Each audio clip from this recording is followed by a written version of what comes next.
El Tratado Naval.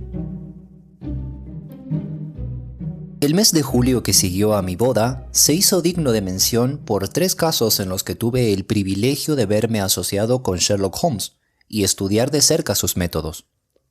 Tengo estos casos recogidos en mis notas bajo los encabezamientos de La aventura de la Segunda Mancha, La aventura del Tratado Naval y La aventura del Capitán Cansado. El primero de estos, sin embargo, trata de asuntos de tal importancia e implica a tantas de las primeras familias del reino que hasta pasados muchos años no podrá hacerse público. No obstante, ningún otro caso de los que Sherlock Holmes haya llevado ha ilustrado de un modo tan claro el valor de sus métodos analíticos o ha impresionado tan profundamente a quienes trabajaban con él en ese momento. Todavía conservo un informe casi literal de la entrevista en la que demostró la verdad de los hechos en relación con dicho caso a Monsieur Dubuc de la policía de París y a Fritz von Waldbum, el conocido especialista de Danzig, quienes habían malgastado sus energías en lo que se demostraría que no eran sino cuestiones secundarias. Habrá que esperar, pues, al inicio de un nuevo siglo para poder contar la historia con seguridad. Entretanto, paso al segundo, el cual también prometía en su momento tener una importancia nacional y que fue notable por ciertos incidentes que le otorgaron un carácter bastante singular. Durante mis días escolares tuve como íntimo amigo a un muchacho llamado Percy Phelps, que era exactamente de mi misma edad, aunque iba 2 clases por delante de mí. Era un chico brillante, que arrambló con todos los premios que daba la escuela y terminó sus proezas escolares ganando una beca que le llevaría a terminar su triunfante carrera en Cambridge. Recuerdo que estaba muy bien relacionado e incluso cuando no éramos más que unos niños, sabíamos muy bien que el hermano de su madre era Lord Holdhurst, el gran político conservador. Poco bien le hacía en la escuela este llamativo parentesco. Por el contrario, se nos antojaba que andar persiguiéndolo por todo el patio, dándole con el aro de croquet en las espinillas, era un juego bastante divertido. Pero todo cambió cuando salió al mundo. Supe vagamente que sus aptitudes y la influencia que tenía en su mano le habían ganado una buena posición en el Foreign Office. Después se borró de mi mente, hasta que la siguiente carta me recordó su existencia. Briarber Woking. Mi querido Watson, sin duda recordará al renacuajo. Phelps, que hacía 5º curso en el mismo año en que usted hacía 3º. Es incluso posible que haya sabido que por medio de las influencias de mi tío pude conseguir un buen puesto en el Foreign Office y que me encontraba en una situación de confianza y honor hasta que un horrible infortunio vino a destrozar de repente mi carrera. De nada sirve que le escriba ahora los detalles de ese horrible suceso. En el caso de que usted acceda a la petición que voy a hacerle, es probable que tenga que narrárselos entonces. Acabo de recobrarme de una encefalitis que me ha durado 9 semanas y todavía me encuentro extremadamente débil. ¿Cree usted que podría traer a su amigo, el señor Holmes, a verme aquí? Me gustaría tener su opinión sobre el caso, aunque las autoridades me aseguran que ya no hay nada que hacer. Por favor, intente hacerlo venir lo antes posible. Cada minuto que pasa parece una hora mientras siga viviendo en este horrible suspense. Dígale que, si no le ha pedido consejo antes, no ha sido debido a que no tuviera la consideración su talento, sino a que desde que me sobrevino este duro golpe no he estado totalmente en mis cabales. Ahora vuelvo a estar en disposición de pensar, aunque no me atrevo demasiado a hacerlo por temor a una recaída. Estoy todavía tan débil que, como ve, he tenido que escribirle al dictado. Inténtelo y tráigamelo aquí. Su antiguo compañero de escuela, Percy Phelps. Al leer esta carta, hubo algo que me emocionó. Esas reiteradas súplicas para que le llevara a Holmes tenían algo de lastimoso. Así que, con lo emocionado que estaba, incluso aunque hubiera sido un asunto difícil, lo hubiera intentado. Pero, por supuesto, sabía perfectamente que Holmes amaba tanto su trabajo que estaba siempre tan dispuesto a prestar ayuda como dispuesto estaba su cliente a recibirla. Mi mujer estaba de acuerdo conmigo en que no se debía perder un momento en exponerle el asunto. Así que 1 hora después de desayunar, me encontraba de nuevo, una vez más, en las viejas habitaciones de Baker Street. Holmes, ataviado con un batín, estaba sentado en su mesa de trabajo, trabajando afanosamente en una investigación química. Una larga y curvada retorta estaba hirviendo furiosamente sobre la llama azulada del mechero de Bunsen, y las gotas destiladas se iban condensando en una medida de 2 litros. Mi amigo apenas levantó la vista cuando entré, y viendo que su investigación debía tener mucha importancia, me senté en un sillón y esperé. Introducía su pipeta de cristal en una botella y en otra, extrayendo de ellas unas cuantas gotas finas, y finalmente puso sobre la mesa un tubo de ensayo que contenía cierta solución. En la mano derecha tenía un trocito de papel de tornasol. «Llega en un momento crítico, Watson», dijo. «Si el papel permanece azul, es que todo va bien. Si se pone rojo, significa la vida de un hombre». Lo introdujo en el tubo de ensayo y el papel adquirió un color carmesí apagado y sucio. Ya me lo había imaginado yo», exclamó. «Enseguida estoy con usted, Watson. Encontrará tabaco en la babucha persa». Se volvió hacia su escritorio y escribió varios telegramas que entregó al botones. Tras esto se dejó caer en la silla que estaba enfrente de mí, levantando las rodillas hasta que sus manos estrecharon sus largos y finos tobillos. «Un pequeño asesinato de lo más común», dijo. «Imagino que usted tiene algo mejor. Parece anunciar un crimen. ¿Qué pasa, Watson?» Le alargué la carta, que leyó con la máxima atención. «No dice mucho, ¿verdad?», observó mientras me la devolvía. «Casi nada». «Y sin embargo, la caligrafía es interesante». «Pero si no es la suya». «Precisamente por eso. Es la de una mujer». «No, seguro que es la de un hombre». «No, la de una mujer de carácter singular. Mire, al inicio de una investigación tiene su importancia saber si el cliente tiene una relación íntima con alguien que, para bien o para mal, posee una naturaleza excepcional. Esto me ha despertado un interés en el caso.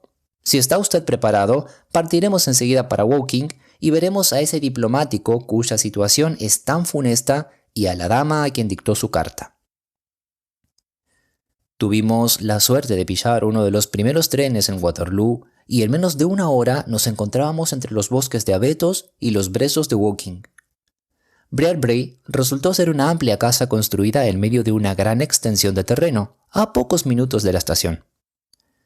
Tras entregar nuestras tarjetas de visita, nos hicieron pasar a un salón elegantemente decorado, donde a los pocos minutos se nos unió un hombre bastante corpulento, que nos recibió con gran hospitalidad.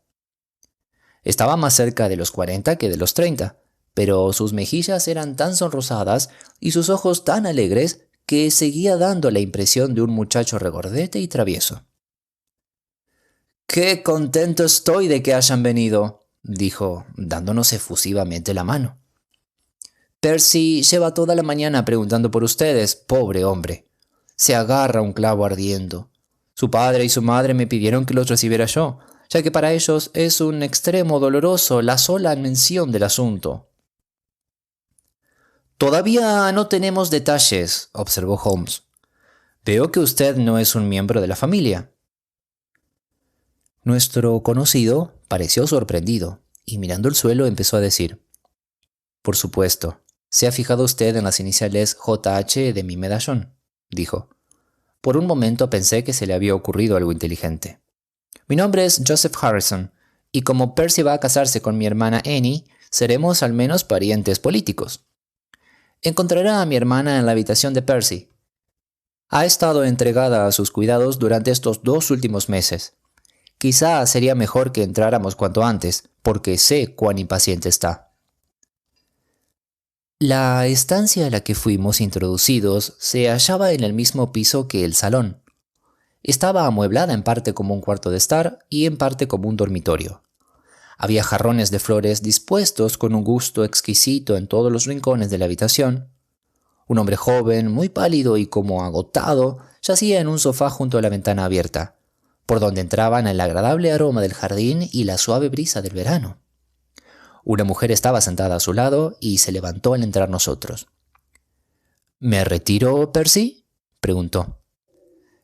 Él agarró con fuerza su mano para detenerla.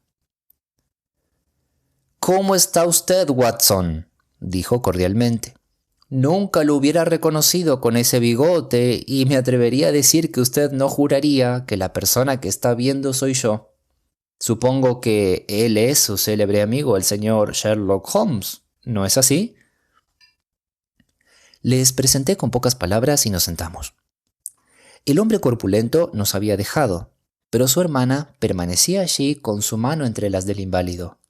Era una mujer de una apariencia impresionante, un poco baja y gruesa, pero con un hermoso cutis aceitunado, unos ojos grandes y oscuros como de italiana, y un cabello abundante de un negro oscurísimo. Su magnífica tez contrastaba con la palidez de su compañero, quien a su lado parecía todavía más fatigado y ojeroso.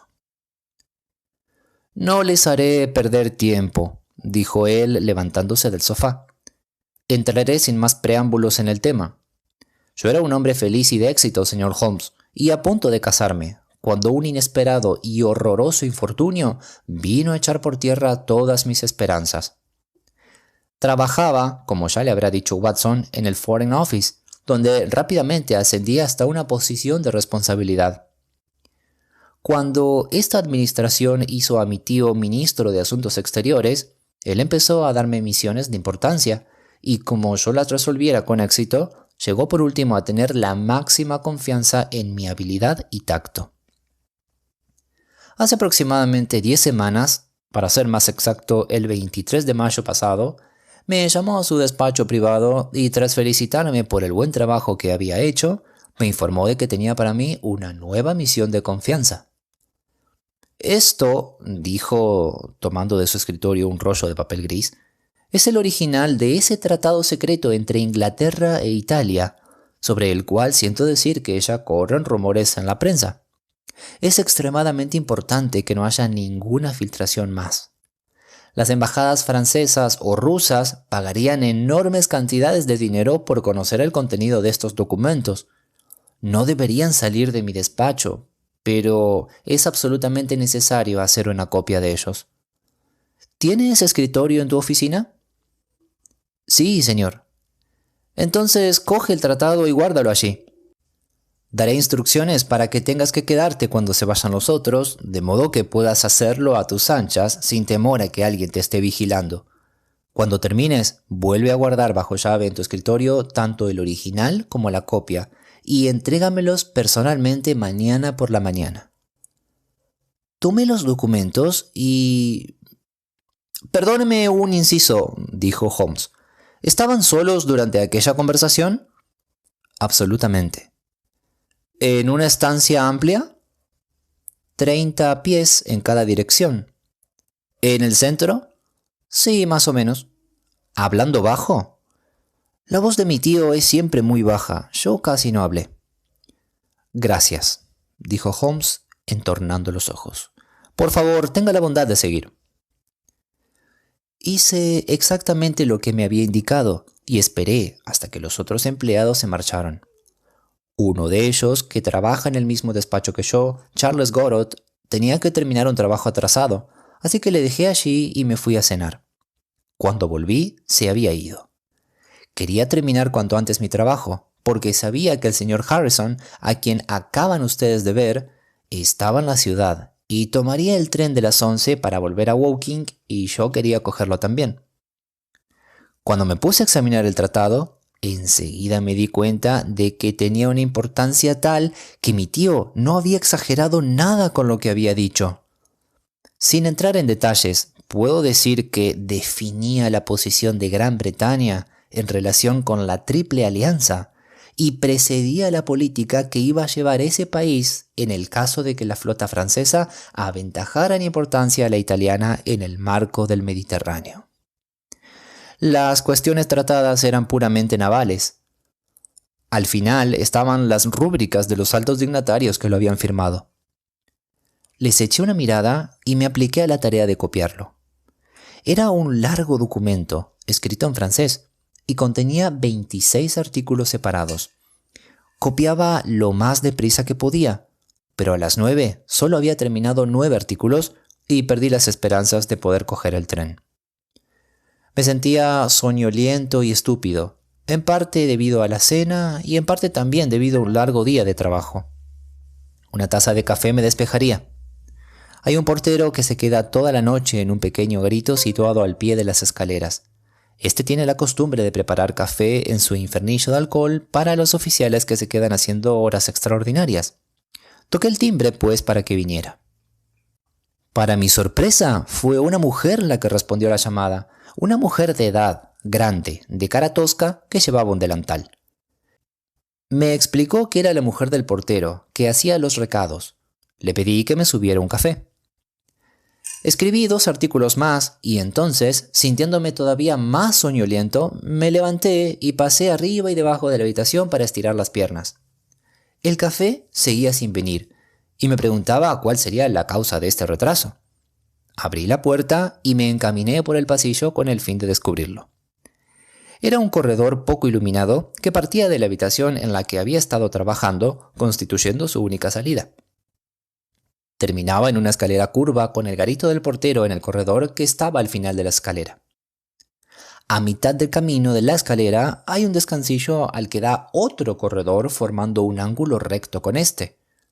Este segundo corredor lleva a través de una escalera a una puerta lateral que es usada por los sirvientes y también como atajo por los empleados cuando entran desde Charles Street. Aquí tiene un plano esquemático del lugar.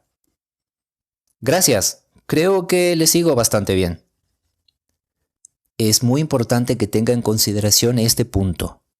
Bajé las escaleras y llegué al hall, donde encontré al portero profundamente dormido en su garito y el agua hirviendo furiosamente en el hervidor sobre el infernillo, salpicando todo el suelo. Alargué la mano y estaba a punto de darle un meneo al hombre, que seguía plácidamente dormido, cuando sonó con fuerza una de las campanillas situadas sobre su cabeza y se despertó sobresaltado. «Señor Phelps, señor», dijo mirándome atónito. «He bajado a ver si mi café estaba preparado». «Estaba hirviendo el agua cuando me quedé dormido, señor». Me miró a mí y luego miró hacia arriba, a la campanilla que todavía seguía estremeciéndose, y su asombro iba en aumento. «Si usted está aquí, señor, ¿quién ha tocado entonces la campanilla?», preguntó. «¿La campanilla?», dije yo. «¿De qué campanilla se trata?». «Es la campanilla de la habitación en la que usted está trabajando». Me quedé helado. Alguien, pues, estaba en mi habitación donde el precioso tratado estaba extendido encima de la mesa. Subí frenéticamente las escaleras y avancé corriendo por el corredor. No había nadie en este, señor Holmes. No había nadie en la habitación. Todo estaba tal como lo había dejado, salvo que alguien había cogido de mi escritorio el documento que me había sido encomendado. La copia estaba ahí, pero el original había desaparecido. Holmes se arrellanó en su asiento y se frotó las manos. Me di cuenta de que el problema le llegaba al corazón. «Dígame, por favor, ¿qué hizo usted entonces?», murmuró. Al momento me di cuenta de que el ladrón debía de haber subido las escaleras desde la puerta lateral. Tenía que haberme encontrado con él si hubiera venido por el otro lado. Estaba convencido de que no podía haber estado durante todo el rato oculto en la habitación o en el corredor que usted acababa de describir como mal iluminado.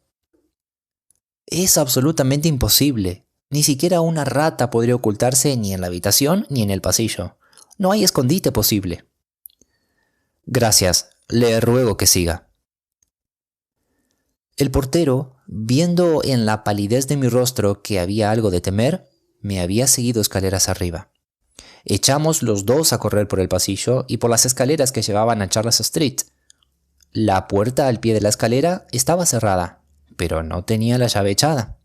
La abrimos de un golpe y nos precipitamos fuera. Recuerdo claramente que al hacerlo oímos 3 campanadas en el carrillón de una iglesia vecina. Eran las 10 menos cuarto. «Esto tiene mucha importancia», dijo Holmes, tomando nota en el puño de la camisa. La noche era muy oscura y caía una lluvia fina y cálida. No había nadie en Charles Street, pero al fondo, en Whitehall, el tráfico, como es normal allí, era muy denso.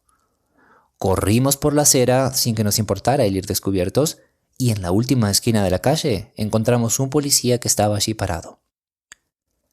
«Acaba de cometerse un robo», dije jadeando. «Un documento de mucho valor ha sido robado de Foreign Office. ¿Ha pasado alguien por aquí?» «Llevo un cuarto de hora aquí parado», dijo. «Solamente ha pasado una persona en este tiempo, una señora mayor, alta, que llevaba un chal de cachemira».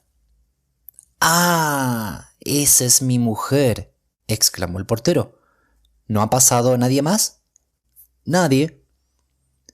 «Entonces el ladrón debe de haber seguido el otro camino», exclamó mi compañero tirándome de la manga. Pero yo no estaba satisfecho con esto, y los intentos que hacía para alejarme de allí aumentaban mis sospechas. «¿Qué camino siguió la señora?», exclamé. «No lo sé, señor. La vi pasar, pero no tenía ninguna razón especial para fijarme en ella. Parecía llevar prisa». «¿Cuánto tiempo hace de esto?» «¿O no hace mucho rato?»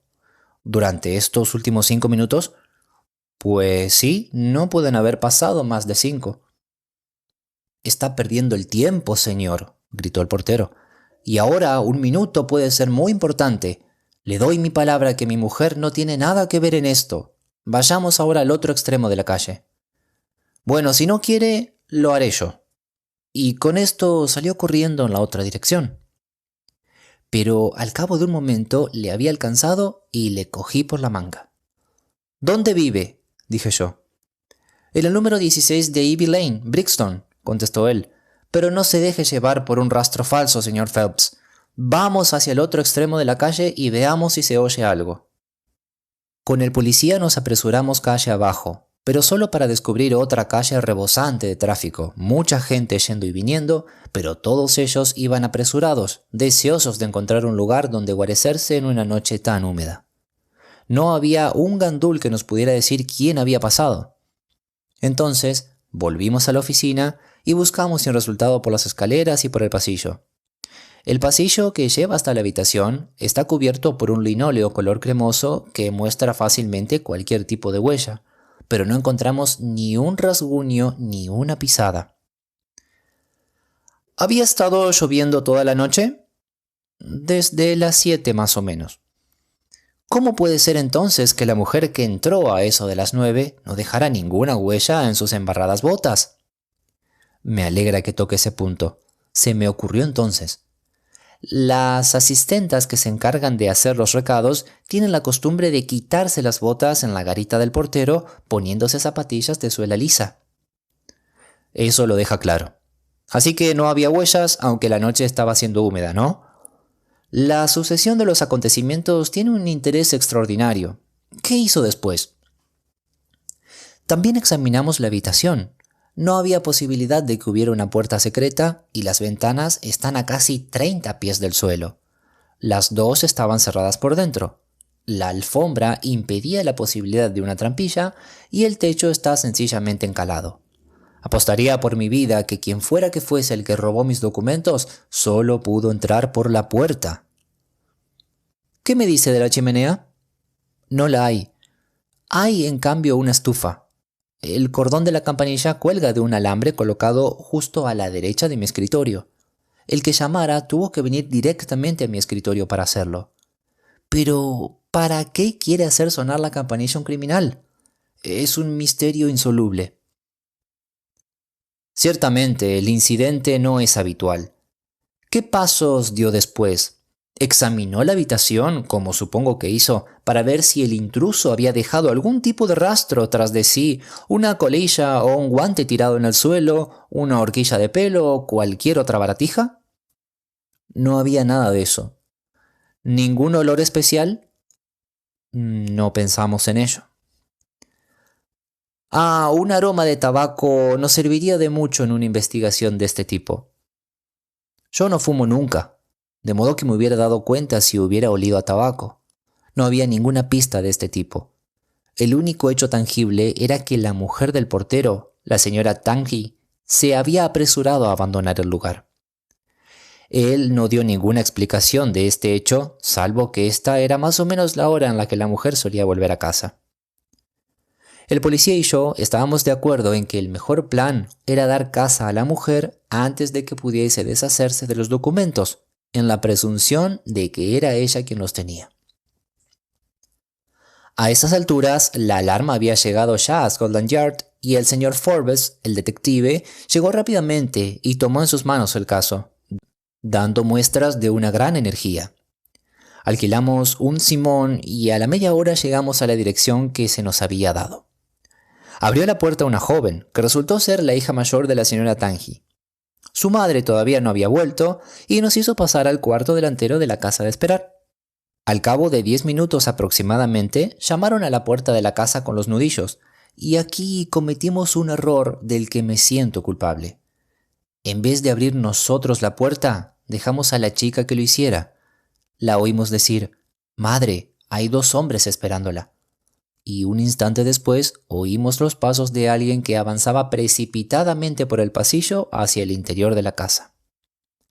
Forbes abrió la puerta de golpe y ambos corrimos a la habitación trasera o cocina, pero la mujer había llegado antes que nosotros. «¿Pero cómo? Si es el señor Phelps, el de la oficina», exclamó. «Vamos, vamos, ¿quién creyó que éramos cuando huyó de nosotros?», preguntó mi compañero. «Pensé que eran los agentes de seguros», dijo ella. «Hemos tenido problemas con un vendedor». «Esa no es razón suficiente», contestó Forbes. «Tenemos razones para creer que usted ha cogido unos importantes documentos en el Foreign Office y corrió hasta aquí para dejarlos. Tiene que venir con nosotros a Scotland Yard para ser cacheada». Protestó y se resistió en vano. Trajeron un carruaje y los 3 volvimos en él. Previamente habíamos inspeccionado la cocina y especialmente el fuego, con el fin de saber si ella no habría intentado eliminar los papeles mientras estuvo sola. No había indicios, sin embargo, de cenizas o trozos de papel. Cuando llegamos a Scotland Yard, fue conducida de inmediato a la mujer que efectúa los cacheos a las mujeres. Esperé en una agonía de suspense hasta que ésta volvió con el informe. No había indicios de los documentos. Entonces, por primera vez, me hice plenamente consciente del horror de mi situación. Hasta aquí había estado tan seguro de que recuperaría los documentos rápidamente que no me había atrevido a pensar en cuáles serían las consecuencias si no lo conseguía. Pero ahora ya no quedaba nada por hacer y tenía tiempo para darme cuenta de mi situación. Era horrible. Watson le habrá dicho que en la escuela yo era un chico nervioso y sensible. Es mi naturaleza. Pensé en mi tío y en sus colegas del gabinete, en la vergüenza que tendría que pasar por mi culpa, en la que tendría que pasar yo y todos los que tenían relación conmigo. ¿Qué importaba que yo fuera la víctima de un extraordinario accidente? No hay lugar para los accidentes cuando los intereses diplomáticos están en juego. Estaba arruinado, vergonzosamente, desesperadamente arruinado. No sé lo que hice. Imagino que debí de hacer una escena. Tengo un vago recuerdo de un grupo de oficiales apiñados en torno a mí intentando aplacarme. Uno de ellos me condujo hasta Waterloo y me metió en un tren. Creo que hubiera hecho todo el camino a mi lado de no ser porque el doctor Ferrier, que vive aquí al lado, volvía de la ciudad en ese mismo tren. El doctor se hizo amablemente cargo de mí y menos mal que lo hizo, porque tuve un ataque en la estación y antes de que llegara a mi casa me había vuelto ya un maníaco delirante. ¿Puede usted imaginarse el estado de cosas aquí cuando el doctor, al llamar a la puerta, lo sacó de la cama y me encontraron a mí en semejante estado? La pobre Annie, a quien ven ustedes aquí, y mi madre tenían el corazón destrozado. El detective había dado al doctor Ferrier la información suficiente en la estación para que éste pudiera darles una idea de lo que había sucedido. y su narración no echaba ningún parche al problema. Era evidente que yo había caído enfermo con una enfermedad que sería larga. Así que Joseph fue desalojado de su alegre habitación, que convirtieron en un cuarto de enfermo para mí. Aquí he yacido durante más de 9 semanas, señor Holmes, inconsciente y delirante debido a la fiebre. De no haber sido por la señorita Harrison y por los cuidados del doctor, no estaría ahora hablando con ustedes. Ella me había cuidado durante el día, y por la noche contrataron los servicios de una enfermera, porque en mis ataques era capaz de cualquier cosa. Poco a poco fui recobrando la razón, pero no ha sido sino en estos 3 últimos días cuando he recuperado la memoria. Algunas veces deseo no haberla recobrado nunca. La primera cosa que hice fue telegrafiar al señor Forbes, en cuyas manos estaba el caso. Este vino y me aseguró que, aunque se había hecho todo lo posible, no se habían encontrado pruebas ni pistas. Habían interrogado al portero y a su mujer de todos los modos posibles, sin conseguir hacer un poco de luz sobre el asunto. Las sospechas de la policía fueron a recaer entonces sobre el joven Gorot, que, como usted recordará, se quedó afuera de hora en la oficina aquella noche. El haberse quedado y su apellido francés eran los 2 únicos puntos que podían sugerir una sospecha. Pero de hecho yo no empecé a trabajar hasta que él ya se había ido, y su gente, aunque de ascendencia hugonota, tiene una simpatía y unas costumbres tan inglesas como las de usted y como las mías. No se encontró nada por lo que pudiera estar implicado en el asunto, y aquí renunciaron a seguir investigándolo. He recurrido a usted, señor Holmes, como mi última esperanza. Si me falla, perderé para siempre mi honor y mi posición. El inválido se hundió de nuevo en los cojines, agotado por el largo monólogo, mientras su enfermera le servía un vaso de cierto medicamento estimulante. Holmes estaba sentado en silencio con la cabeza echada hacia atrás y los ojos cerrados, en una actitud que podría parecer apática a un extraño, pero que yo sabía que denotaba la más intensa abstracción. Su informe ha sido tan explícito, dijo por último, que me ha dejado poco lugar a que le haga más preguntas. Queda, sin embargo, una de suma importancia. ¿Le había dicho usted a alguna persona algo sobre la especial tarea que tenía que llevar a cabo? No, a nadie. ¿Ni siquiera a la señorita Harrison aquí presente, por ejemplo? No, no volví a Woking en el espacio de tiempo que hubo entre recibir la orden y ejecutarla. ¿Y nadie de sus familiares o amigos había ido por casualidad a verle? Nadie. ¿Alguno de ellos sabe el camino que hay que seguir para llegar a su oficina? Oh, claro, todos ellos han sido introducidos por mí alguna vez. De todos modos, por supuesto, si no dijo nada a nadie sobre ese trabajo, estas preguntas son irrelevantes. No dije nada. ¿Sabe usted algo sobre el portero? Nada, excepto que es un soldado retirado. ¿De qué regimiento? O me parece haber oído que es de los de Goldstream Guards. Gracias. No me cabe duda de que podré conseguir más detalles por medio de Forbes. Las autoridades son excelentes a la hora de amontonar hechos, aunque no siempre los usan en su propio beneficio. Qué cosa más bonita es una rosa. Fue detrás del diván, abrió la ventana y, tomando en su mano el tallo inclinado de una rosa cubierta de musgo, contempló la exquisita mezcla del carmesí con el verde. Esta faceta de su carácter era nueva para mí, porque nunca le había visto demostrar un interés profundo por los objetos naturales. No hay nada donde la deducción sea tan necesaria como en la religión, dijo, recostándose en las contraventanas. El razonador puede construir con ella una ciencia exacta.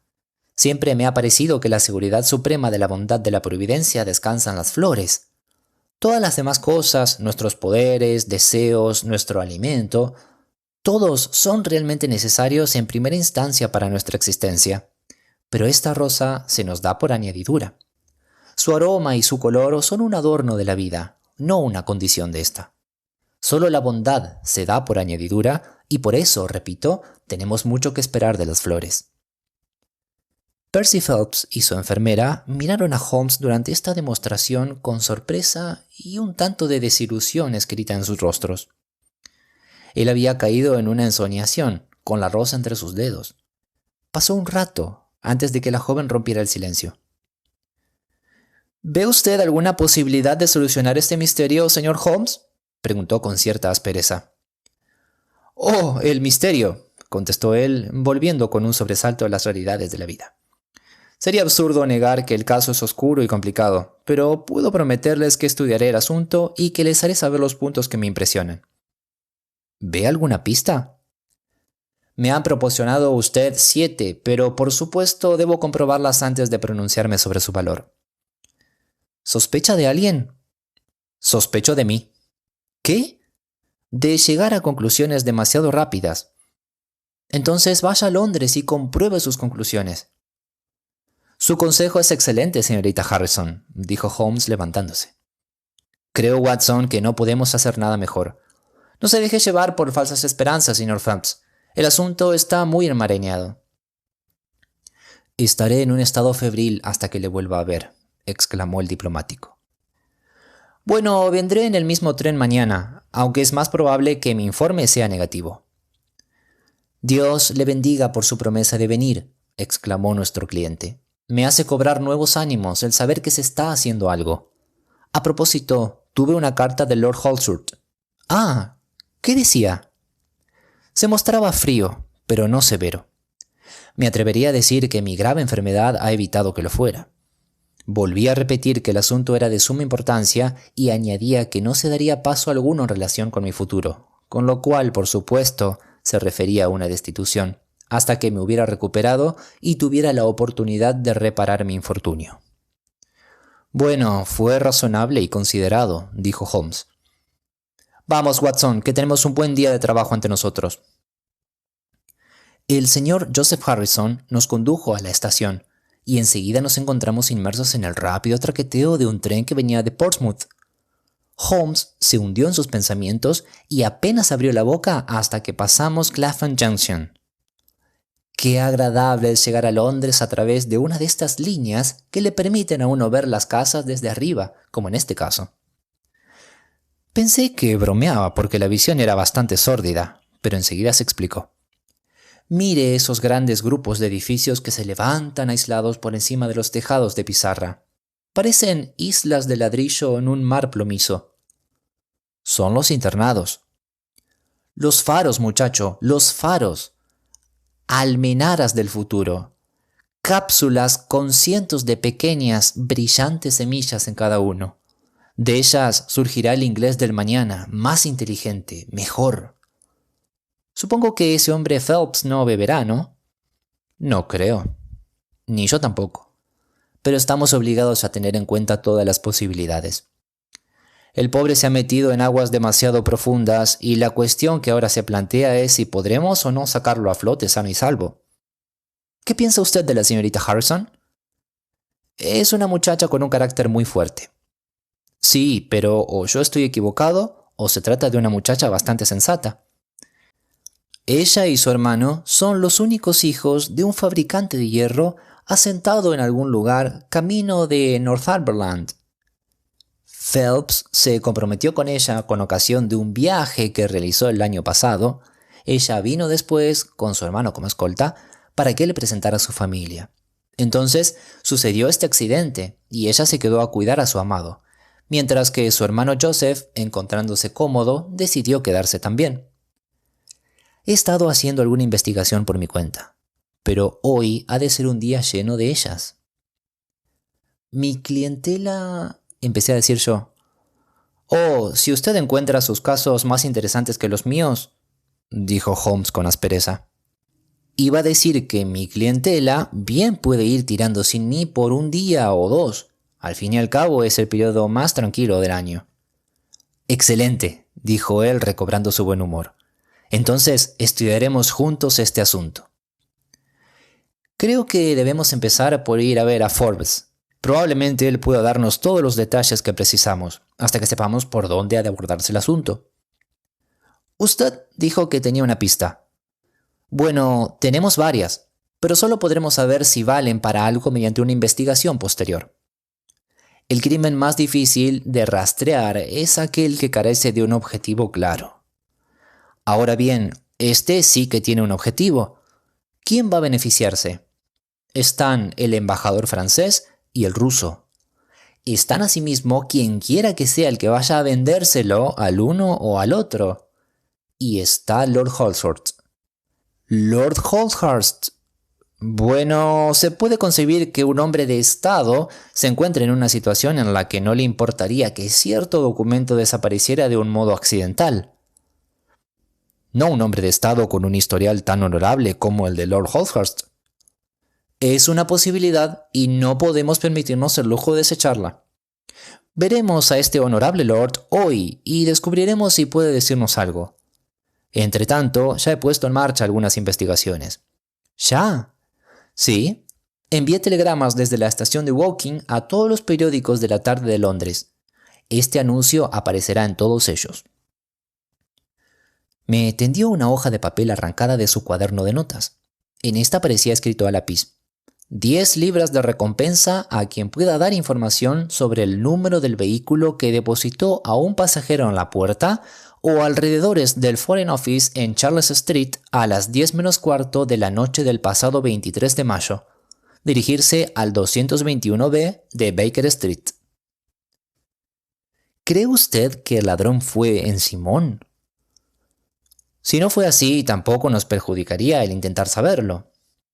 Pero si el señor Phelps tiene razón al afirmar que no hay escondite posible ni en la habitación ni en los pasillos, la persona debe de haber venido desde el exterior. Si entró desde la calle en una noche tan pasada por agua, sin dejar no obstante huella alguna sobre el linóleo, que fue examinado pocos minutos después de que esa persona hubiera pasado, en ese caso es altamente probable que viniera en un Simón. Sí, creo que podemos deducir con seguridad que vino en un Simón. Suena probable. Esta es una de las pistas de que hablaba. Puede llevarnos hasta algo. Y por supuesto está además la campanilla, que es la característica más distintiva del caso. ¿Por qué tenía que sonar la campanilla? ¿Intentaba llevar a cabo una fanfarronada al ladrón que lo hizo? ¿O lo hizo alguien que estaba con el ladrón con la intención de evitar el crimen? ¿O fue un accidente? ¿O fue...? Se hundió de nuevo en la intensa y profunda reflexión de la que había salido, pero a mí me pareció, acostumbrado como estaba a todos sus estados de ánimo, que había caído en la cuenta de una nueva posibilidad. Eran las 3:20 cuando llegamos al final de nuestro recorrido y tras un breve almuerzo en la cantina de la estación, rápidamente nos pusimos en camino en dirección a Scotland Yard. Holmes ya había telegrafiado a Forbes y lo encontramos esperándonos. Un hombre pequeño, de aspecto zorruno, con una expresión aguda, pero no por ello más amable en el rostro. Fue decididamente seco en su comportamiento con nosotros, especialmente cuando supo el motivo que nos llevaba a él. «Conozco sus métodos, señor Holmes», dijo agriamente. «Está dispuesto a usar toda la información que la policía puede poner a su disposición para intentar terminar el caso por sí mismo y desacreditarla». «Todo lo contrario», dijo Holmes. «De los 53 últimos casos que he tenido, mi nombre solo ha aparecido en 4, llevándose toda la fama la policía en los otros 49. No le culpo por no saber esto, porque es joven y sin experiencia. Pero si desea progresar en su nuevo cargo, trabaje conmigo, no contra mí». «Estaría encantado de que me diera alguna otra indicación», dijo el detective cambiando sus modales. «Hasta ahora no he tenido ningún éxito en este caso». «¿Qué pasos ha dado?» «Hemos seguido la pista de Tanguy, el portero. Dejó el ejército con un buen informe sobre su conducta y no podemos encontrar nada con él. Su mujer es una mala persona, sin embargo. Imagino que sabe más del asunto de lo que intenta aparentar». «¿La han seguido?» «Tenemos a una de nuestras mujeres detectives tras ella. La señora Tanguy bebe y nuestro detective ha estado con ella en 2 ocasiones en las que estaba bastante chispa, pero no pudo sacarle nada». «Creo que tuvieron a los agentes de seguros en casa». «Sí, pero les pagaron». «¿De dónde procedía el dinero?» «No vimos nada irregular en lo que al dinero se refiere. Les debían la pensión de él, no han dado muestras de que les sobre el dinero. ¿Qué explicación dio al hecho de que acudiera ella cuando el señor Phelps llamó para pedir un café? Dijo que su marido estaba muy cansado y quería ayudarlo. Bueno, esto estaría ciertamente de acuerdo con el hecho de que él fue encontrado un poco más tarde dormido en la silla. No hay nada contra ellos, pues salvo el carácter de la mujer. Le preguntó por qué llevaba tanta prisa aquella noche. Su apremio llamó la atención del número de policía. Era más tarde de lo habitual y quería llegar a casa. Le hizo ver que usted y el señor Phelps, que salieron por lo menos 20 minutos después de ella, llegaron allí antes. Ella lo explica por la diferencia entre un coche de punto y el tranvía. ¿Hizo alguna aclaración de por qué cuando llegó a casa se precipitó hacia la cocina? Porque tenía allí el dinero con el que pagar a los corredores. Por lo menos tiene una respuesta para todo. Le preguntó si al salir se había encontrado con alguien o había visto a alguien merodeando sospechosamente por Charles Street. No vio a nadie, salvo al número de policía. Bueno, parece que le ha hecho un concienzudo interrogatorio cruzado. ¿Qué más ha hecho? El empleado, Gorot, le hemos estado siguiendo la pista durante estas últimas 9 semanas, pero sin resultado. No tenemos ninguna prueba contra él. ¿Algo más? Bueno, no contamos con ningún otro hecho sobre el que podamos seguir una investigación. ¿Se ha formado usted ya alguna teoría sobre cómo pudo llegar a sonar esa campanilla? Bueno, tengo que confesar que ese asunto me puede. Quien quiera que lo haya hecho tiene que tener una sangre fría impresionante para así, sin más, ir y hacer sonar la alarma. Sí, es algo bastante extraño. Muchas gracias por todo lo que me ha dicho. Sabrá de mí en el caso de que pueda entregarle al hombre. ¡Vamos, Watson!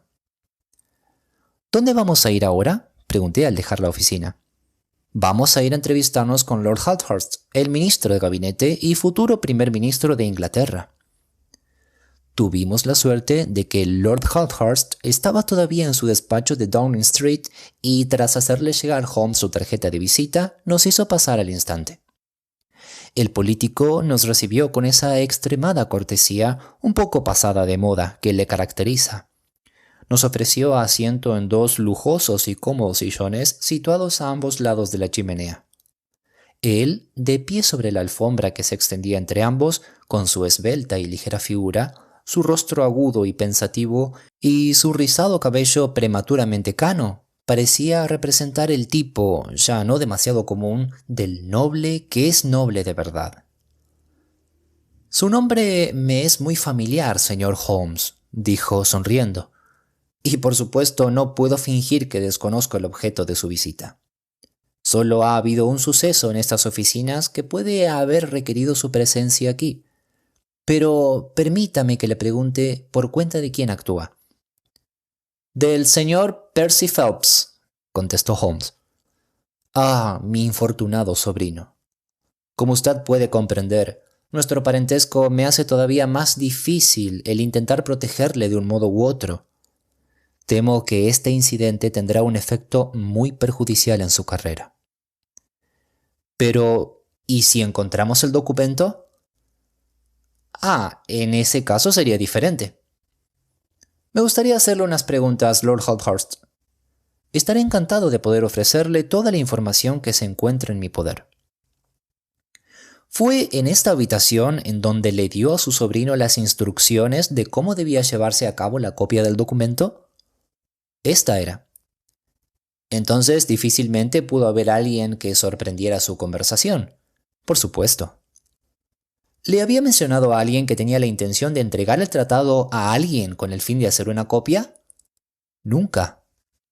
¿Está seguro de ello? Absolutamente.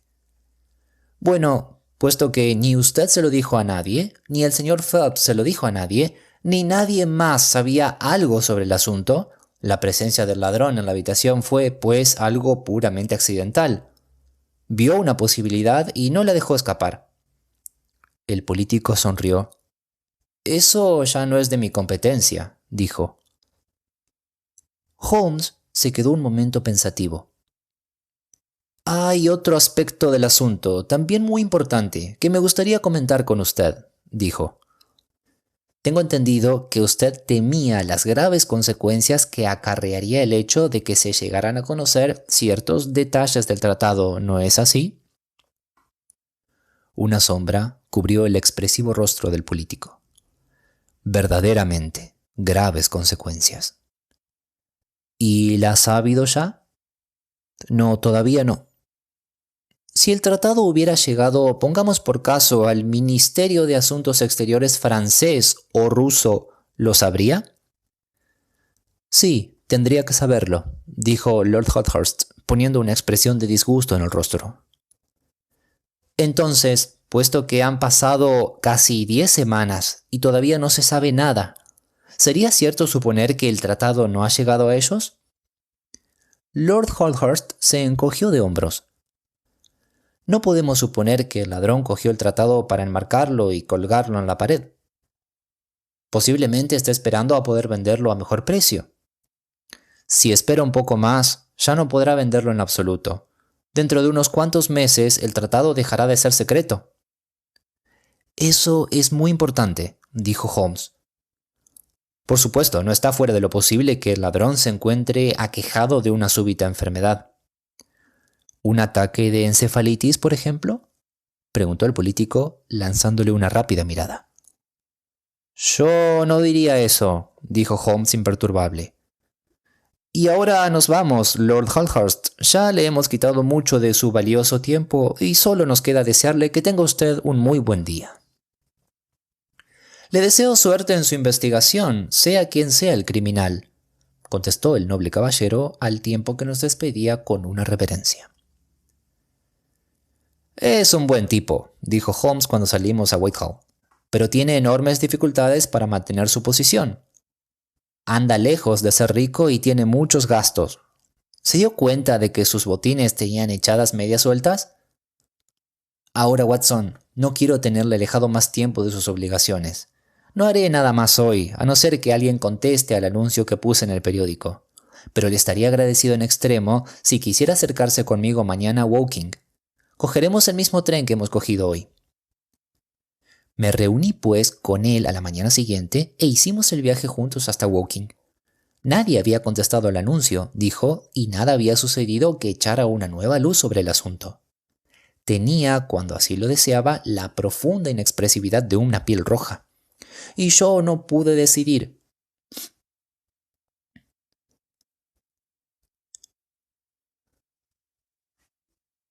Tenía, cuando así lo deseaba, la profunda inexpresividad de un piel roja. Y yo no pude deducir por su aspecto si estaba o no satisfecho con la situación del caso. Recuerdo que su conversación giró en torno al sistema Bertillon de medidas y expresó una entusiasta admiración por el sabio francés. Encontramos a nuestro cliente todavía bajo los cuidados de su fiel enfermera, pero tenía mucho mejor aspecto que antes. Cuando entramos, se levantó sin dificultad del sofá y nos saludó. ¿Alguna novedad?, preguntó con vehemencia. Mi informe, como esperaba, es negativo, dijo Holmes. He visto a Forbes y a su tío y he puesto en marcha una o dos investigaciones que nos pueden llevar hasta algo. ¿No está, pues, descorazonado? En absoluto. Dios le bendiga por decir tal cosa, exclamó la señorita Harrison. La verdad terminará por salir a la luz si seguimos siendo valerosos y no perdemos la paciencia. Nosotros podemos darle más noticias de la que usted ha podido darnos, dijo Phelps volviéndose a sentar en el sofá. Esperaba que tuvieran algo que decirme. Sí, ayer por la noche nos sucedió algo que podría ser serio. Su expresión se fue haciendo más grave según hablaba y su mirada expresaba un tipo de sentimiento parecido al miedo. ¿Sabe usted?, dijo, que empiezo a creer que estoy siendo, sin darme cuenta, el centro de una monstruosa conspiración que no solo atenta contra mi honor, sino también contra mi propia vida. ¡Ah!, exclamó Holmes. Parece increíble, porque no tengo, que yo sepa, un solo enemigo en este mundo. Y sin embargo, a partir de la experiencia de ayer por la noche, no puedo llegar a otra conclusión. Por favor, tenga la bondad de contarme cómo fue. Tiene que saber que ayer por la noche fue la primera vez que dormí sin una enfermera en la habitación. Me encontraba muchísimo mejor que los días pasados, tanto que decidí que podía pasar sin ella. Tenía, no obstante, una lamparilla encendida. Bueno, a eso de las 2 de la madrugada me había hundido en un sueño ligero cuando un ruidito me despertó de repente. Era similar al ruido que hacen los ratones al roer las tablas del entarimado, y me quedé un rato escuchando, pensando que esa debía de ser la causa. Entonces se hizo más fuerte, hasta que al final oí en la ventana un golpe agudo y metálico. Me senté asombrado. Ahora ya no había duda sobre la procedencia del ruido. Los más débiles los había producido alguien al intentar forzar los bastidores de la ventana, y el segundo lo produjo el pestillo al saltar. Tras esto, todo quedó en silencio durante unos minutos, como si la persona estuviera esperando a ver si el ruido me había despertado o no. Entonces oí un tenue chirrido, al tiempo que la ventana se iba abriendo lentamente. No pude aguantar más porque mis nervios ya no son lo que eran, y saltando de la cama abrí de golpe las contraventanas. Había un hombre agazapado en la ventana. Apenas pude verlo porque echó a correr con la velocidad del relámpago. Iba envuelto en algo parecido a una capa que le ocultaba la parte inferior del rostro. Solo estoy seguro de una cosa, y es que llevaba un arma en la mano. Me pareció un cuchillo. Vi claramente el brillo de este cuando él se volvió antes de echar a correr. Esto es de lo más interesante. Y dígame, ¿qué hizo usted entonces? Habría saltado por la ventana y le hubiera seguido si me hubiera sentido más fuerte. Lo que hice fue tocar la campanilla y levantar a toda la casa. Me llevó un rato porque las campanillas suenan en la cocina y todos los sirvientes duermen arriba. Grité, por tanto, lo cual hizo bajar a Joseph, que se encargó de despertar al resto. Joseph y el mozo de cuadra encontraron pisadas en el macizo de flores que está debajo de la ventana, pero el tiempo que ha sido tan seco últimamente que pensaron que sería imposible seguirlas por todo el césped. No obstante, me han dicho que hay un lugar en la cerca de madera que bordea la carretera que muestra signos como si alguien hubiera pasado por encima rompiendo un listón al hacerlo. Todavía no he dicho nada a la policía local, porque pensé que haría mejor en saber primero su opinión sobre el asunto. Este asunto de nuestro cliente pareció tener un efecto extraordinario sobre Sherlock Holmes. Se levantó de su asiento y se puso a ir y venir por la habitación en un estado incontrolable de excitación. Las desgracias nunca vienen solas, dijo Phelps sonriendo, aunque era evidente que este suceso le había dejado un tanto estremecido. «Ya ha sufrido usted lo suyo, verdaderamente», dijo Holmes. «¿Cree que sería capaz de dar una vuelta conmigo alrededor de la casa?» «Oh, sí. Me agradaría muchísimo que me diera un poco el sol. Joseph vendrá también». «Y yo también», dijo la señorita Harrison. «Siento mucho tener que decirle que no», dijo Holmes moviendo la cabeza. «Creo que tengo que pedirle que se quede sentada exactamente en el mismo lugar en el que está ahora». La joven dama volvió a ocupar su asiento con cierto aire de disgusto. Sin embargo, su hermano se había unido a nosotros y salimos los 4 juntos. Dimos la vuelta por el césped que bordea la casa hasta llegar a la ventana de la habitación que ocupa el joven diplomático. Había, como él había dicho, algunas huellas en el macizo de flores, pero eran totalmente borrosas e imprecisas. Holmes se inclinó un momento sobre ellas, tras lo cual se irguió de nuevo encogiéndose de hombros. «No creo que nadie pueda sacar mucho en claro de esto», dijo. «Demos una vuelta entera a la casa y veamos por qué el ladrón escogió esta habitación en particular. Yo pensaría que las amplias ventanas del salón y del comedor le habrían atraído más».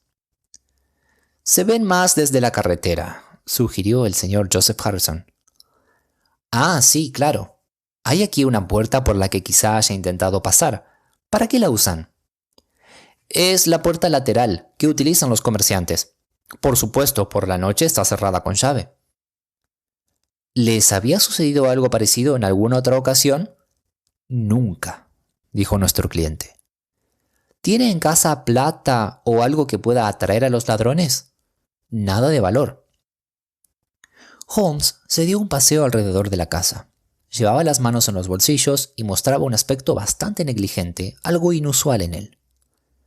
«A propósito», le dijo a Joseph Harrison, «creo que ha encontrado usted un lugar por donde el tipo pudo haber saltado de la cerca. Echémosle un vistazo». El joven nos condujo hasta un lugar en donde podía verse que la parte superior de uno de los listones que formaban el cercado estaba resquebrajada. Había un trocito de madera colgando. Holmes lo arrancó y lo examinó con aire crítico. «¿Cree usted que esto lo hicieron anoche? Parece que tiene bastante tiempo, ¿no?» «Bueno, posiblemente». «No hay huellas que indiquen que alguien haya saltado desde el otro lado. No creo que este lugar vaya a sernos útil en nuestra búsqueda. Volvamos al dormitorio y recapacitemos sobre el asunto». Percy Phelps caminaba despacio, apoyándose en el brazo de su futuro cuñado. Holmes atravesó la pradera a paso ligero y llegamos junto a la ventana abierta mucho antes que los otros dos. «Señorita Harrison», dijo Holmes, poniendo mucho cuidado en su modo de dirigirse a ella, «tiene usted que quedarse todo el día en el lugar en el que está ahora. No consienta que nada le impida hacerlo. Esto tiene una importancia vital». «Claro que lo haré, si así lo desea usted», dijo la muchacha asombrada. «Cuando se vaya a dormir, cierre por fuera la puerta de esta habitación y guarde la llave. Prométame que lo hará». «Pero, ¿y Percy? Vendrá a Londres con nosotros. ¿Y yo voy a quedarme aquí? Es por su bien. Puede serle a usted muy útil. Rápido, prométamelo». Asintió con la cabeza en el mismo momento en que llegaban los otros. «¿Por qué te quedas ahí haciendo muecas, Annie?», le gritó su hermano. «Sal a que te dé el sol». «No, gracias, Joseph. Tengo un ligero dolor de cabeza y esta habitación es deliciosamente fresca y sedante». «¿Qué propone que hagamos ahora, señor Holmes?», dijo nuestro cliente. «Bueno, no debemos perder de vista la investigación principal por andarnos preocupando de un asuntillo sin importancia. Me prestaría una gran ayuda si pudiera usted venir a Londres con nosotros». «¿Ahora mismo?». «Bueno, lo antes posible, siempre que no le suponga un trastorno». «Digamos dentro de 1 hora». «Me siento lo bastante fuerte, si es que de verdad puedo serle útil en algo». «Utilísimo». «Posiblemente quiera que me quede a pasar la noche allí». «Eso es lo que iba a proponerle». «En ese caso, si mi amigo nocturno vuelve a visitarme, verá que el pájaro ha volado». «Estamos todos en sus manos, señor Holmes. Tiene usted que decirnos lo que quiere que hagamos. A lo mejor prefiere que Joseph venga con nosotros para hacerse cargo de mí». «Oh, no. Mi amigo Watson es médico, sabe, y se ocupará de usted. Comeremos aquí, si nos lo permite, y después partiremos juntos a la ciudad». Se decidió a hacerlo tal como él lo había sugerido, si bien la señorita Harrison, de acuerdo con la sugerencia de Holmes, se excusó por no abandonar la habitación. Yo no podía concebir cuál era el objeto de la maniobra de mi amigo, a no ser que se propusiera mantener a la dama alejada de Phelps, quien, lleno de alegría por haber recobrado la salud y por las perspectivas de acción, comió con nosotros en el comedor. Holmes nos tenía reservada, sin embargo, otra sorpresa todavía más grande. Tras acompañarnos hasta la estación e introducirnos en el vagón, nos anunció con toda calma que no tenía la intención de abandonar Woking. «Hay todavía 2 o 3 pequeñas cuestiones que me gustaría aclararlas antes de ir», dijo. «Su ausencia, señor Phelps, me será de alguna manera útil. Watson, cuando lleguen a Londres, hágame el favor de dirigirse rápidamente con nuestro amigo a Baker Street y de quedarse allí con él hasta que volvamos a vernos. Es una suerte que sean antiguos compañeros de escuela, porque así tendrán mucho de qué hablar.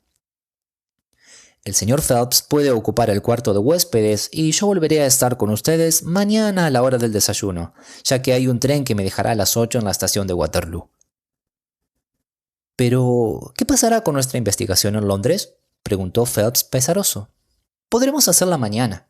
Creo que en este momento puedo ser más útil aquí». «Dígales en Breberg que espero estar de vuelta mañana por la noche», gritó Phelps cuando el tren empezaba a dejar el andén. «No espero volver a Breberg», contestó Holmes, despidiéndonos con la mano mientras el tren iba saliendo cada vez más deprisa de la estación. Phelps y yo hablamos de ello durante el viaje, pero ninguno de los dos pudo imaginarse una razón satisfactoria que explicara este nuevo acontecimiento. Supongo que querrá encontrar alguna pista relativa al robo de anoche, si es que se trataba de un robo. Por mi parte, no creo que se tratara de un robo ordinario. ¿Qué idea tiene usted, pues, del asunto? Puede usted achacárselo o no a la debilidad de mis nervios, pero palabra que creo que soy el centro de una profunda intriga política y que por alguna razón que se me escapa, los conspiradores apuntan contra mi vida. Suena exaltado y absurdo, pero consideren los hechos. ¿Por qué iba un ladrón a intentar forzar la ventana de un dormitorio en el que no podía haber posibilidad de robo? ¿Y por qué iba a llevar un cuchillo en la mano? ¿Está usted seguro de que no era una ganzúa? Oh, no, era un cuchillo. Vi claramente el brillo de la hoja. Pero, ¿por qué le van a perseguir con tal animosidad? Ah, esa es la cuestión.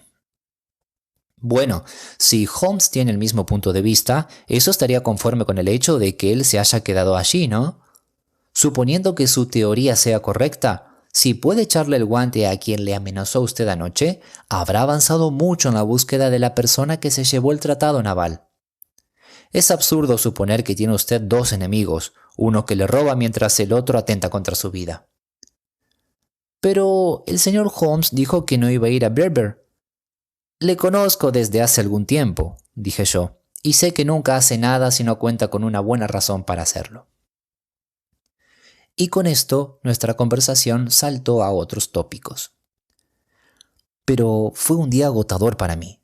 Phelps estaba todavía muy débil tras su larga enfermedad y sus infortunios le habían vuelto quejica y nervioso.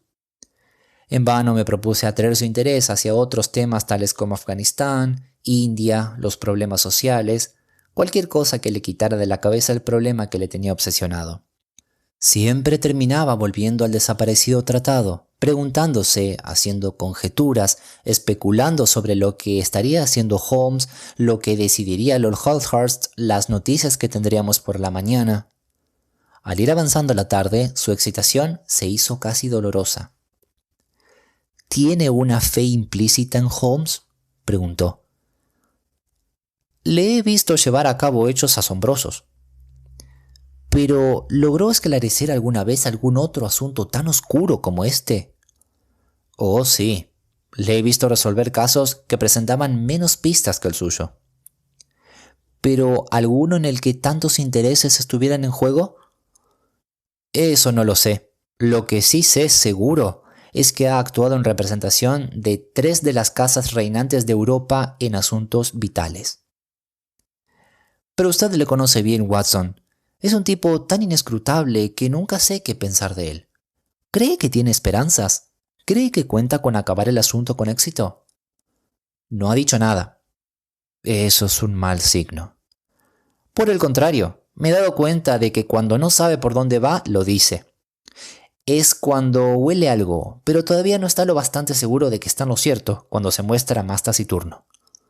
Ahora, querido amigo, no podemos evitar los problemas poniéndonos nerviosos con ellos, así que le suplico que se acueste con el fin de que pueda usted estar fresco para lo que nos aguarde mañana, sea lo que sea.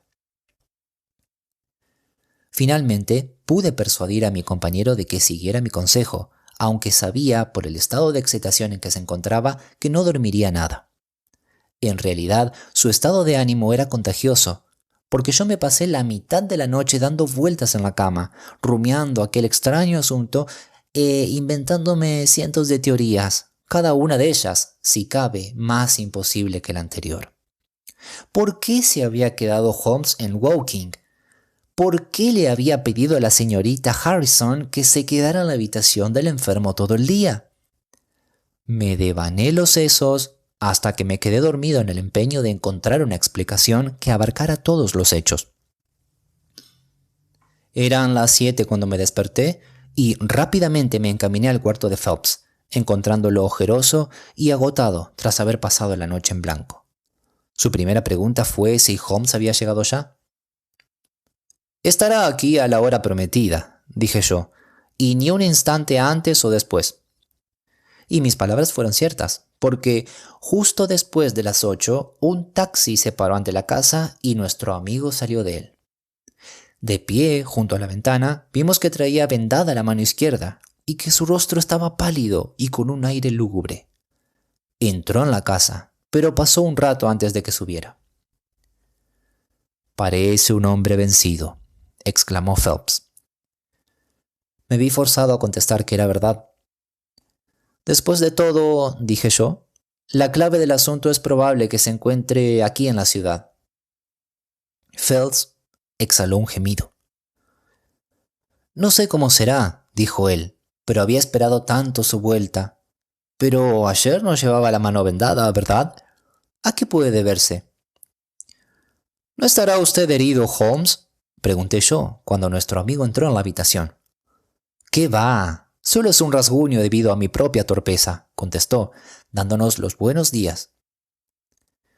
«Este caso suyo, señor Phelps, es ciertamente uno de los más oscuros que yo haya investigado». Temía que lo encontrara más allá de sus posibilidades. «Ha sido una importante experiencia». «Esta venda habla por sí sola de las aventuras que ha corrido», dije.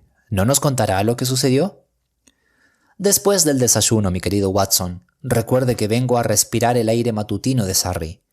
Supongo que ningún taxista habrá contestado a mi anuncio, ¿no? Bueno, no podemos esperar estar marcando tantos todo el rato». La mesa estaba puesta, y en el mismo momento en que yo iba a hacer sonar la campanilla, entró la señora Hudson con el té y el café. Unos minutos después trajo las bandejas cubiertas y todos nos sentamos a la mesa. Holmes, hambriento, yo curioso y Phelps en un estado de profunda depresión. «La señora Hudson se ha superado para la ocasión», dijo Holmes destapando una fuente de pollo al curry. «Su cocina es un poco limitada, pero como escocesa que es, tiene una buena idea de lo que debe ser un auténtico desayuno». «¿Qué tiene usted ahí, Watson?» «Jamón y huevos», contesté yo. «Bien, ¿qué va a tomar el señor Phelps? ¿Pollo al curry, huevos o se servirá de la bandeja que tiene a su lado?» «Gracias, no puedo comer nada», dijo Phelps. «Bueno, entonces», dijo Holmes haciéndome un travieso guiño, «supongo que no tendrá ningún inconveniente en servirme de esa bandeja que tiene a su lado, ¿no es así?» Phelps destapó la bandeja y al hacerlo lanzó un grito y se quedó mirándola con el rostro tan pálido como el plato que tenía ante sí. En el centro de la bandeja había un pequeño cilindro de papel color azul grisáceo. Lo cogió, lo devoró con la mirada y después se puso a bailar locamente por toda la habitación, cayendo después en un sillón tan debilitado y exhausto por la emoción que tuvimos que echarle brandy por la garganta para evitar que se desmayara. «Venga, venga», decía Holmes intentando calmarlo mientras le daba unos ligeros golpecitos en el hombro. «Ha sido demasiado esto de lanzárselo así de sorpresa, pero Watson, aquí presente, sabe que no puedo resistirme a dar un toque de dramatismo a las cosas». Phelps cogió su mano y se la besó. «Dios le bendiga», exclamó. «Ha salvado usted mi honor». «Bueno, el mío también estaba en juego, ¿sabe?», dijo Holmes. «Le aseguro que es para mí tan odioso el fracasar en un caso como puede serlo para usted el cometer un error en algo que se le ha encargado». Phelps metió el precioso documento en el bolsillo más escondido de su levita. «No me atrevo a seguir interrumpiéndoles el desayuno por más tiempo, y sin embargo me muero por saber cómo lo consiguió y dónde estaba». Sherlock Holmes se bebió una taza de café, aplicándose después a los huevos con jamón. Tras esto se levantó, encendió su pipa y se acomodó en su sillón. «Les diré lo que hice en primer lugar y cómo me las apañé después», dijo. «Tras dejarlos en la estación, me fui, dando un encantador paseo por el maravilloso escenario de Surrey, hasta un bonito pueblecito llamado Ripley, donde tomé el té y tuve la precaución de llenar mi cantimplora y echarme al bolsillo una bolsa de bocadillos. Me quedé allí hasta la tarde, tras emprender el camino de regreso a Woking. Me encontré en la carretera a la puerta de Breber, justo después de la puesta del sol. Bueno, esperé hasta que no hubo nadie en la carretera. No es una carretera muy frecuentada a ninguna hora, y después trepé por la cerca. Seguramente la cancela de la cerca estaría abierta, ¿no?, exclamó de repente Phelps. Sí, pero tengo un gusto peculiar en estos asuntos. Escogí el sitio en el que se levantan los 3 abetos y, amparado por su protección, salté dentro, seguro de que no existía la menor posibilidad de que alguien pudiera verme desde la casa. Me agaché en los matorrales que hay a ese lado de la cerca y fui reptando de uno a otro. El lamentable estado de las rodilleras de mis pantalones es testigo de ello. Hasta que alcancé el macizo de rododendros que está justo enfrente de la ventana de su habitación. Allí me quedé agazapado y esperé el desarrollo de los acontecimientos. Todavía no habían bajado la persiana de su habitación y veía a la señorita Harrison sentada allí leyendo junto a la mesa. Eran las 10:15 cuando cerró el libro, atrancó las contraventanas y se retiró. La oí cerrar la puerta y tuve la casi absoluta seguridad de que había dado la vuelta a la llave. ¿La llave?, exclamó Phelps. Sí. Le había dado instrucciones a la señorita Harrison para que cerrara la puerta por fuera y se llevara la llave cuando se fuera a la cama. Llevó a cabo mis instrucciones al pie de la letra y, sin su cooperación, no tendría usted ahora ese documento en el bolsillo de su levita. Ella se fue, las luces se apagaron y yo me quedé solo, en cuclillas, tras el macizo de rododendros. Hacía una buena noche, pero de todos modos fue una espera aburrida. Por supuesto, había en ella algo de esa suerte de excitación que siente el cazador cuando está tumbado en su puesto junto al agua esperando el comienzo de la gran caza. Fue muy larga, sin embargo, casi tan larga, Watson, como aquella vez en la que usted y yo tuvimos que esperar en una horripilante habitación cuando andábamos investigando aquel problemita de la banda de lunares.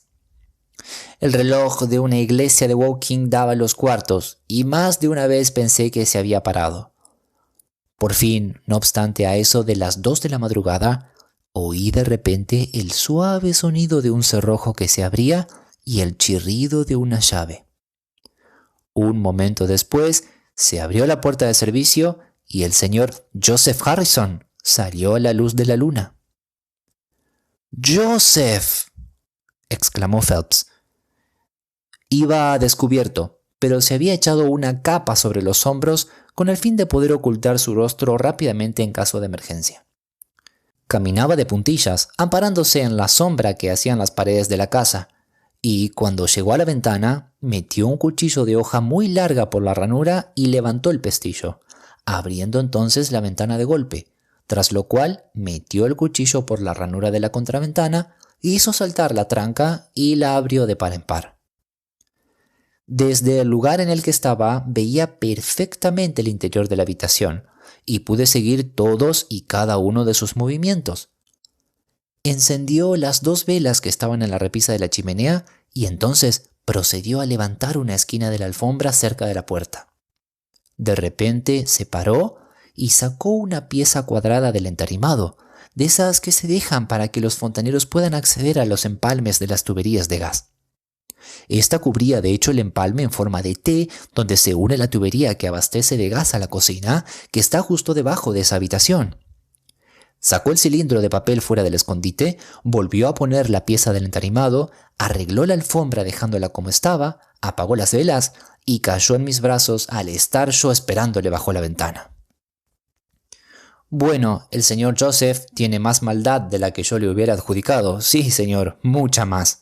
Se lanzó contra mí blandiendo el cuchillo y tuve que golpearle hasta tumbarle por 2 veces, cortándome los nudillos antes de dominarle. Cuando terminó la pelea parecía querer asesinarme con la mirada del único ojo que le había quedado sano, pero se atuvo a razones y soltó los papeles. Tras haberlos conseguido le dejé ir, pero esta mañana he telegrafiado a Forbes dándole una información completa. Si es suficientemente rápido y consigue cazar al pájaro, tanto mejor. Pero si, como sospecho, el pájaro abandonó el nido antes de que él llegue, pues bien, mucho mejor para el gobierno. Imagino que Lord Holdhurst por un lado y el señor Percy Phelps por otro preferirían con mucho que el asunto no llegara nunca hasta un tribunal policial. «Dios mío», dijo nuestro cliente con voz entrecortada. «¿Está usted diciéndome que durante estas 10 largas semanas de agonía los documentos robados estuvieron todo el rato conmigo en la misma habitación?» Así fue. «Y Joseph, un traidor y un ladrón. Lamento tener que decirle que el carácter de Joseph es más profundo y peligroso de lo que uno juzgaría por su aspecto. Por lo que esta mañana he podido enterarme, he sacado la conclusión de que ha perdido mucho dinero por meterse sin saber nada en el mundo de la bolsa y está dispuesto a hacer cualquier cosa para sanear su fortuna. Como es un hombre totalmente egoísta, cuando se le presentó la ocasión, ni la felicidad de su hermana ni la reputación de usted le hicieron detenerse». Percy Phelps se hundió en la silla. «La cabeza me da vueltas», dijo. «Sus palabras me han mareado». «La principal dificultad en su caso», observó Holmes con el didactismo que lo caracteriza, «estaba en el hecho de que había demasiados datos. Lo que era vital estaba cubierto y oculto por lo irrelevante. De todos los hechos que se nos presentaron, tuvimos que escoger los que juzgamos esenciales y entonces juntarlos, dándoles un orden con el fin de reconstruir esta especialísima cadena de acontecimientos. Yo ya había empezado a sospechar de Joseph a partir del hecho de que usted tenía la intención de viajar con él aquella noche, y por tanto era bastante probable que, conociendo bien el Foreign Office como lo conocía, él hubiera ido a buscarle de camino. Cuando supe que había habido alguien que había intentado entrar en su dormitorio de un modo tan desesperado, en el cual nadie, sino Joseph, podía haber ocultado algo. Usted nos había dicho en su relato cómo había echado a Joseph de la habitación la noche en que llegó con el doctor. Mis sospechas se convirtieron en una certeza total, especialmente cuando el intento se hizo en la primera noche que la enfermera estaba ausente, lo cual mostraba que el intruso estaba bien informado de lo que sucedía en la casa. ¡Qué ciego he sido! Los hechos, hasta donde yo he podido descubrir, son estos. Joseph Harrison entró en la oficina por la puerta de Charles Street y, como conocía el camino, se dirigió directamente a su habitación un momento después de que usted la hubiera abandonado. Al no encontrar a nadie allí, hizo sonar la campanilla y, al hacerlo, se fijó en el documento que estaba sobre la mesa. Con una sola mirada se dio cuenta de que la suerte había puesto en su camino un documento de inmenso valor y, sin perder un segundo, se lo metió en el bolsillo y se fue. Pasaron, como usted recordará, unos cuantos minutos antes de que el portero le llamara a usted la atención sobre la campanilla, y estos bastaron para darle al ladrón tiempo de escapar. Hizo el camino hasta Woking en el primer tren y, tras examinar su botín y asegurarse de que realmente tenía un inmenso valor, lo escondió en lo que pensó sería un lugar seguro con la intención de volverlo a sacar en un día o dos y llevarlo a la embajada francesa o a cualquier sitio que pensara que le harían un buen precio. Entonces vino su precipitado regreso. Él, sin previo aviso, se vio obligado a abandonar su habitación, y desde ese momento siempre hubo al menos 2 personas para impedirle rescatar su tesoro. Debe de haber sido algo enloquecedor entrar en la habitación, pero su insomnio frustró este intento. Recordará usted que no tomó aquella noche su droga de costumbre. Lo recuerdo. Imagino que él había tomado sus medidas para acrecentar la eficacia de la droga y que confiaba en que usted estuviera inconsciente. Por supuesto, me di cuenta de que repetiría el intento cuando pudiera llevarlo a cabo con seguridad. La posibilidad que andaba buscando se la proporcionó el hecho de que usted abandonara la habitación. Mantuve a la señorita Harrison allí durante todo el día, con el fin de que él no se nos anticipara.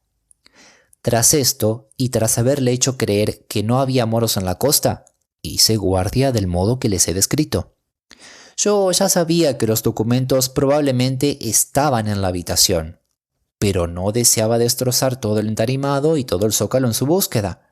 Por tanto, dejé que él mismo lo sacara del escondite, evitándome así muchos problemas. ¿Desean que les aclare algo más? ¿Por qué intentó entrar por la ventana en la primera ocasión, dije yo, cuando podía haberlo hecho por la puerta?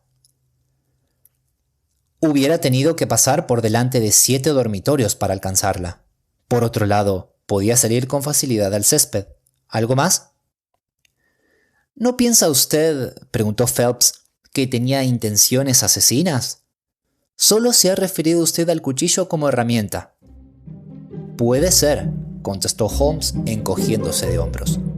Lo único que puedo decir con certeza es que el señor Joseph Harrison es un caballero a cuya clemencia por nada del mundo me encomendaría.